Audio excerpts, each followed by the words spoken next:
Purvanchal diary news. नमस्कार, आप देख रहे हैं पूर्वांचल डायरी न्यूज। मैं हूँ यहाँ, कौन सा गांव है भैया? कोयली खाल में बड़ालगंज थाना अंतर्गत पड़ता है। यहाँ मैं उपस्थित हुआ हूँ पुलिस प्रशासन को पूरा गहराई से जांच करना है। आपका नाम? राणा प्रताप।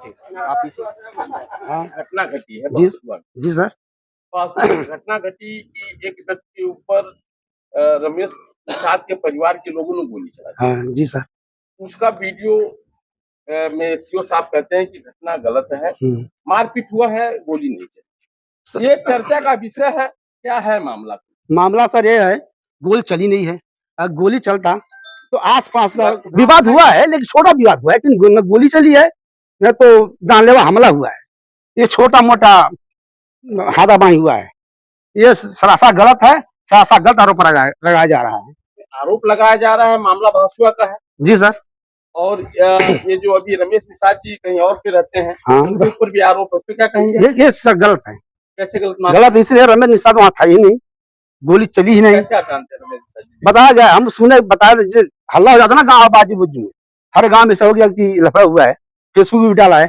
रमेश गोरखपुर से बताए जाते हैं लोग, आदमी बता दो गोरखपुर से इनको फंसाया गया है। पूरी जांच करे, पूरी जांच करे ना, पूरी जांच करे। नहीं बोलती तो नहीं चलता। सच को तो पुलिस दबा देती है। अगला गोरखपुर में था और पुलिस कह रही है कि गोली चलाया। कहाँ से गोली चलाया? गोरखपुर से चलाया। निकालो, लगा लो, जिसका विवाद है उसके ऊपर केस बनाओ। समाज के नाम पे किए थे। समाज के नाम पर तो कौन नहीं जाता है? समाज के नाम पे उनके घर बनवाए, बाबू साहब लोग उनको दबाए थे। रमेश निषाद के दिन उसका घर बना है। यानी जिसको चोट लगी है उसका जो है कि रमेश का देन है कि वह जो है कि उसका घर मकान बनी है जी। यानी आपका कहने का मतलब ये है। हाँ, सुनने में आया है कि उसका दुकान भी वहाँ नहीं दिया जा रहा था जी। बाकी रमेश निषाद जी की देन है कि दुकान रखाया है। यानी रमेश की देन है कि उसकी दुकान भी रखी गई है। लेकिन जब मान लीजिए कहना इन्होंने उसके साथ अच्छा काम किया है तो रमेश के ऊपर तो गलत तो आरोप नहीं लगा रहे होंगे। आखिर में रमेश रहे होंगे तभी ना आरोप लगा रहे हैं। रमेश जी तो गोरखपुर में थे तो रहे कहाँ से, ये बताइए हमको। आरोप लगाए तो रहे कहाँ से? जबरदस्ती दबाव बनाया, जबरदस्ती जो है कि आप लिखिए, पुलिस का काम है लिखना जबरदस्ती। पुलिस कहिया की ईमानदार है? अरे नहीं, ऐसी बात नहीं। अगर पुलिस ईमानदार नहीं होती तो पूरा सिस्टम नहीं चलता। पुलिस जांच करे ना, तो पुलिस जांच करे पुलिस।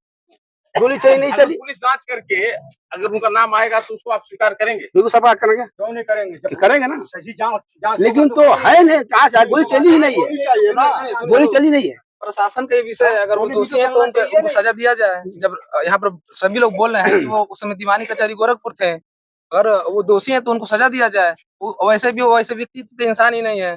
अभी आप किसी से भी हमारे पूछ रहे, इतने सारे लोग हैं, सबसे व्यक्तित्व के धनी इंसान है, सबका सेवा करते हैं, वो समाज सेवी है। लेकिन कारण ये है कि जब इंसान का क्षेत्र में तो उनके ऊपर ये कहा जाता है कि उनका बड़ा दबदबा है। देखिए दबदबा नहीं, ऐसी दबदबा वही लोग आते हैं जब ये आत्मसम्मान के जो किसी के साथ अन्याय होता है। जब बहुत सारे यहाँ पे ऐसे लोग भी हैं जिनको लोग दबाते हैं, अब उनके साथ वो खड़े होते हैं तो लोग बोलते दबदबा है। उनका दबदबा वाली ऐसी कोई बात नहीं है, वो समाज सेवा करते हैं। लेकिन जब किसी का नाम बड़ा होता है तो लोग उनके पीछे पड़ जाते हैं, और ऐसा ही रमेश निषाद जी के साथ हो रहा है।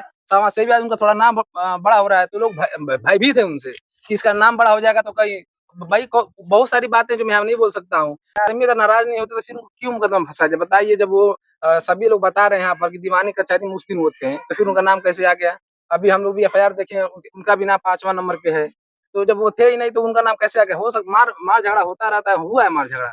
लेकिन वो जो विशाल गुप्ता नाम का लड़का, उसका हम लोग ने उसका बयान देखा, उसमें बोला कि रमेश निषाद हम हमारे घर पे दरवाजे पे हमारे पीछे कट्टा से गोली फायर हो गया। और यहाँ पर हमारे जो बड़े अधिकारी साहब है उनका भी एक बयान आया था जिसमें उन्होंने ये बताया कि कोई भी कट्टा से गोली वोली चलने का ये सारी चीजें नहीं, सारी फर्जी है। तो फिर तो 420 में उसी को फंसाना चाहिए भाई, जब उसको फर्जी किसी को फंसा रहा है तो।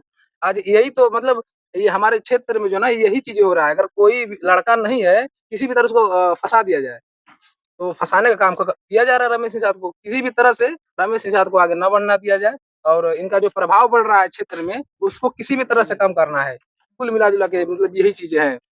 बाकी रमेश निषाद को हम लोग जानते हैं, हमारे क्षेत्र अरे के भाई हैं। अच्छे से जानते हो, मिलते भी हैं, आदमी प्रेम से मिलते हैं, इंसान थोड़े से नहीं बात है। करते हैं, ऐसा नहीं कोई घमंड वाली बात, नॉर्मल जैसा बात करते हैं, इंसान से बात करते हर एक हैं, इंसान बैठाते छोटे उठाते हैं, बच्चे से प्यार ऐसा मोहब्बत कुछ करते हैं। ये नहीं है कि आप कह रहे हैं जो है जिस कि दिन घटना घटी उस दिन रमेश निषाद मौके पे नहीं थे। नहीं थे, जो उनके ऊपर मुकदमा लिखा गया वो थोड़ा फर्जी टाइप में लग रहा है। थोड़ा नहीं पूरा फर्जी है, थोड़ा अगर नहीं पुलिस पूरा उसमें फर्जी है। जांच करती है हाँ। और रमेश निषाद जी का नाम आता है हाँ। तो उनके ऊपर मुकदमा बनता है कि नहीं? बनता है, बिल्कुल बिल्कुल बनता बनता है, है। कोई रमेश निषाद नहीं, अगर मैं ही दोषी हूँ तो मेरे ऊपर मुकदमा मुकदमा कीजिए आप। बनता है।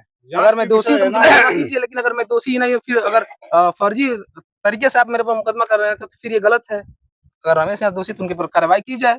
अगर उसमें शामिल है, वो कट्टा चला है, तो जो भी हमारे जो भी संविधान में जो नियम उसको लगाकर उनको जेल भेजा जाए। लेकिन बात अगर दूसरी, अगर जो वहाँ पे विवाद हुआ, चोट लगी है, अगले को विवाद हुआ है, जी तो जो उसमें विवाद में लोग हैं बिल्कुल होना चाहिए, जो लोग भी होना इसमें चाहिए। जितने भी अभियुक्त हैं इसमें इसके ऊपर होना उनको होना चाहिए, लेकिन किसी को फर्जी तरीके से नहीं फंसाना चाहिए। घटना हुआ है तो मैं उनकी साइड से भी बोल रहा हूँ, जो भी इसमें अभियुक्त हैं उनके ऊपर कड़ी से कड़ी कार्रवाई हो और जांच हो कि किस मैटर की वजह से, क्या मैटर था, मामला था वहाँ, कि वहाँ पर झगड़ा, ये जो भी ये विवाद हुआ है वो हुआ है। ऐसा तो होना कि किसी जो भी अभियुक्त है उसमें उनके पूरा जांच होना चाहिए और जो भी इसमें दोषी है उसको सजा सजा होना चाहिए, सही बात। और जो भी फर्जी से मैंने किसी को फंसाना चाहिए। हाँ, रमेश यादव तो वहाँ पे थे नहीं।